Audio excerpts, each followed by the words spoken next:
Breaking news Lok Sabha ప్రతిపక్ష నేత రాహుల్ గాంధీకి నాన్ బెయిలబుల్ వారెంట్ జారీ చేశారు. పరువు నష్టం కేసులో రాహుల్ కి జార్ఖండ్ ప్రజా ప్రతినిధుల కోర్టు వారెంట్ జారీ చేసింది.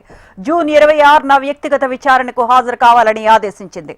2018లో అమిత్ షాపై అభ్యంతరకర వ్యాఖ్యలు చేశారంటూ రాహుల్ గాంధీపై బీజేపీ నేత ప్రతాప్ కటియార్ ఫిర్యాదు చేశారు. ఆయన ఫిర్యాదు మేరకు విచారణ చేపట్టింది జార్ఖండ్ కోర్టు. వ్యక్తిగత విచారణకు మినహాయింపు ఇవ్వాలని రాహుల్ గాంధీ కోర్టును కోరగా ఆయన పిటిషన్ను కోర్టు కొట్టివేసింది.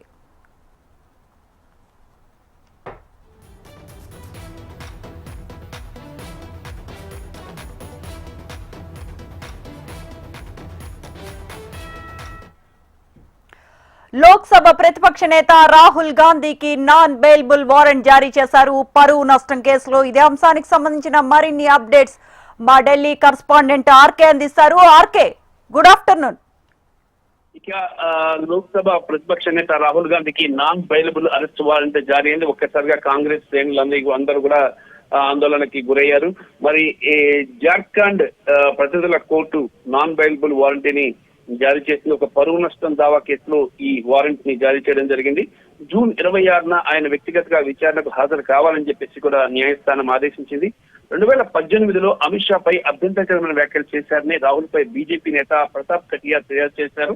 మరి దీనిపై విచారణ చేయగా కోర్టు తాజాగా రాహుల్ గాంధీకి నాన్ బెయిలబుల్ వారెంట్ ని జారీ చేయడం జరిగింది. ఈ నెల 26న ఆయన వ్యక్తిగతంగా హాజరు కాకపోతే రాహుల్ గాంధీని అరెస్ట్ చేసే అవకాశాలు కూడా ఉన్నాయి. అయితే ఆర్కే, రాహుల్ గాంధీ ఇలాంటి అభ్యంతరకర వ్యాఖ్యలు చేయటాన్ని మనం ఎలా చూడాలి? అలానే అంటే ఇప్పుడు గవర్నమెంట్ లో ఉన్నాం కదా అని మనం ఇష్టానుసారం కేసులు పెట్టడాన్ని, అంటే ఈ మొత్తం వ్యవహారాన్ని మనం ఎలా చూడొచ్చు ఆర్కే? అంటే ప్రజాప్రతినిధులు కూడా వాళ్ళు చేసే వ్యాఖ్యలకు కొంత లిమిట్ అనేది ఉంటుంది. ఆ లిమిట్ దాటి చేసినప్పుడు ఇలాంటి సమస్యలు ఉత్పన్నమవుతాయి. దానికి కూడా ఏంటంటే అవతల వైపు ఉన్న పార్టీ, ప్రతిపక్ష రూలింగ్ పార్టీ దాన్ని సీరియస్ గా తీసుకుంటే ఇష్యూ చాలా పెద్దదవుతుంది. మరి కాబట్టి ఈ విషయంలో ఇటు పరిస్థితుల్లో కూడా పొలిటీషియన్స్ వాళ్ళు మాట్లాడే ముందు చాలా జాగ్రత్త వహించాల్సి ఉంటుంది. ఒకటి. రెండో అంశం ఏంటంటే ముఖ్యంగా ఈ గతంలో కూడా అనేక అంశాల విషయంలో మోడీపై కూడా రాహుల్ గాంధీ వ్యాఖ్యలు చేయడం జరిగింది. మరి అప్పుడు కూడా కొన్ని సమస్యలు ఆయన ఎదుర్కోవడం జరిగింది. మరి ఇప్పుడు తాజాగా అమిత్ షా పై చేసిన వ్యాఖ్యలు కూడా తీవ్ర దుమారాన్ని లేపుతున్నాయి.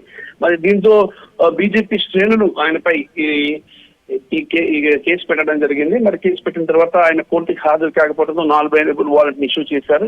ఇప్పుడు కూడా చివరి ఛాన్స్ గా ఆయనకి ఈ నెల 26న జూన్ 26 వచ్చే నెల 26న ఆయన హాజరు కావాలి. హాజరు కాకపోతే మాత్రం మళ్ళీ సిచ్యువేషన్ డిఫరెంట్ గా ఉంటుంది.